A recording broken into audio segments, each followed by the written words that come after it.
United States, about half of the people live in cities and their suburbs.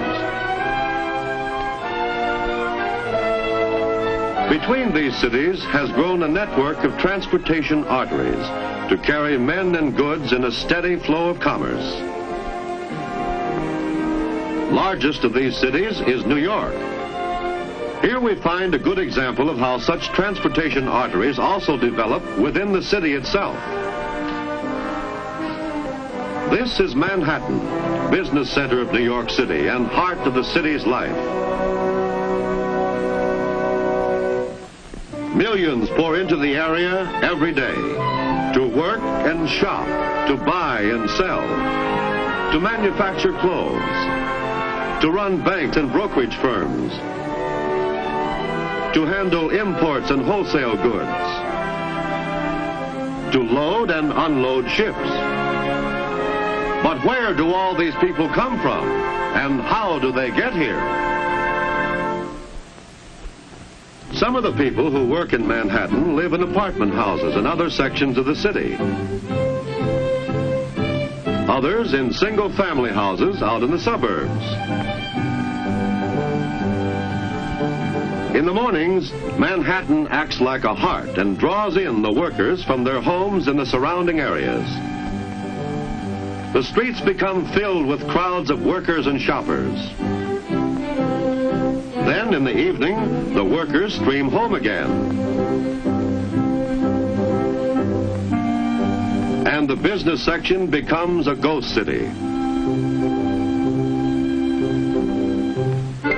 Day after day, year after year, this constant cycle goes on, the rhythm and pulse of the city.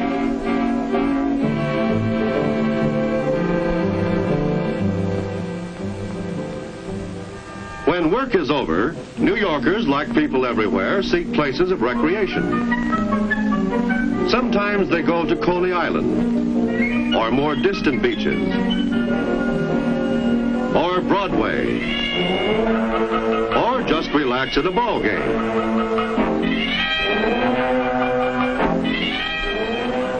And so we see that the main job of transportation in the city is to carry people between 3 points: where they live,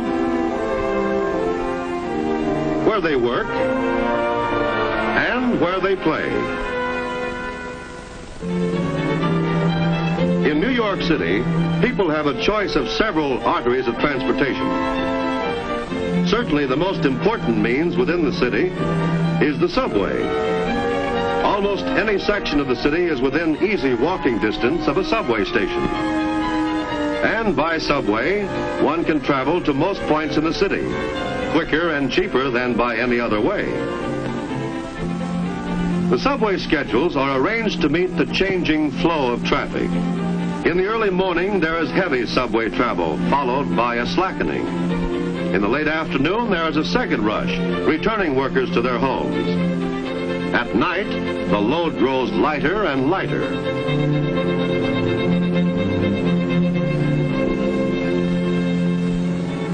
Because the subways serve only the city, suburban trains take their place in providing transportation to and from outlying communities.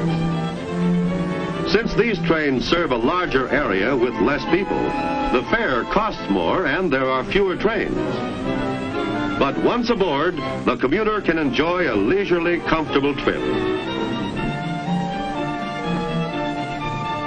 About 2 miles from the station, the train goes underground. From the station, the commuters continue on their way by buses, taxis, or on foot. Like the subways, in the mornings, the suburban trains carry heavy loads of workers to the city. This is followed by a slackening.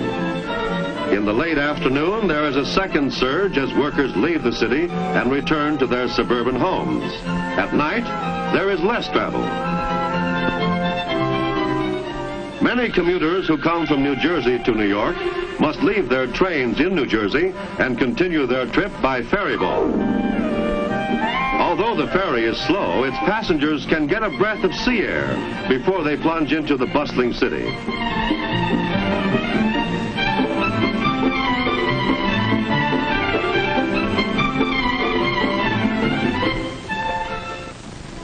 In New York, the bus lines form another important artery.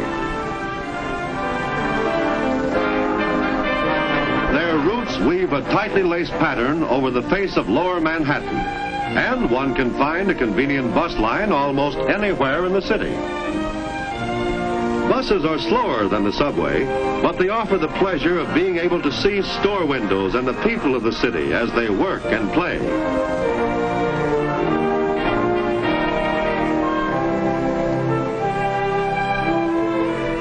Suburban buses serve the outlying communities.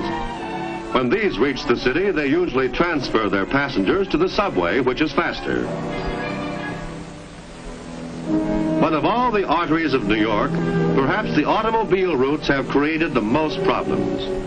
To provide easy travel in New York, many natural obstacles had to be overcome. For one thing, bridges had to be built to Manhattan, since it is an island surrounded by broad rivers.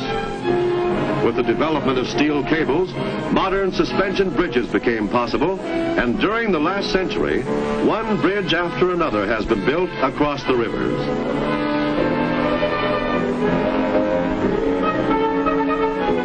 To supplement the bridges over the rivers, tunnels have been built beneath them.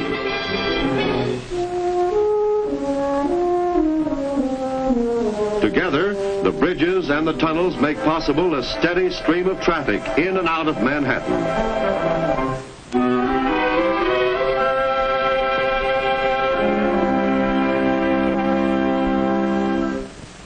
Every large city has a problem of unusually heavy traffic during rush hours. As a solution, many streets are one way. Others have restricted parking zones, and parking buildings keep cars off the streets. To supplement the existing routes, big express highways have been built to carry cars at high speeds directly to and from the heart of the city. The intersections of these express highways are designed so that cars may enter and leave without disturbing the flow of traffic. To serve the people in the suburbs, a network of parkways has been built. These allow cars to go swiftly from the far suburbs to the very heart of the city without interference of cross traffic.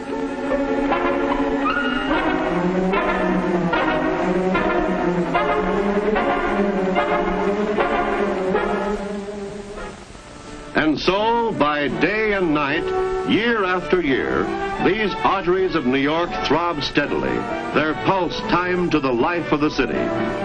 But it is no accident that they operate so smoothly, or that new ones come into being just when and where they are needed.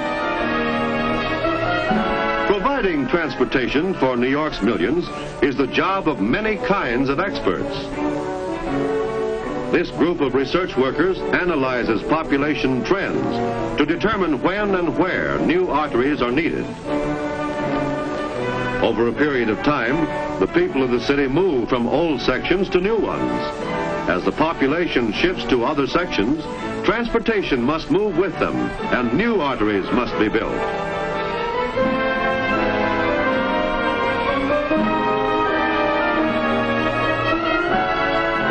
With the development of new sources of power and faster transportation, there will be new problems to solve. But New York, like all progressive cities, is studying and planning today to provide the arteries for tomorrow, through which flow the lifeblood of the city.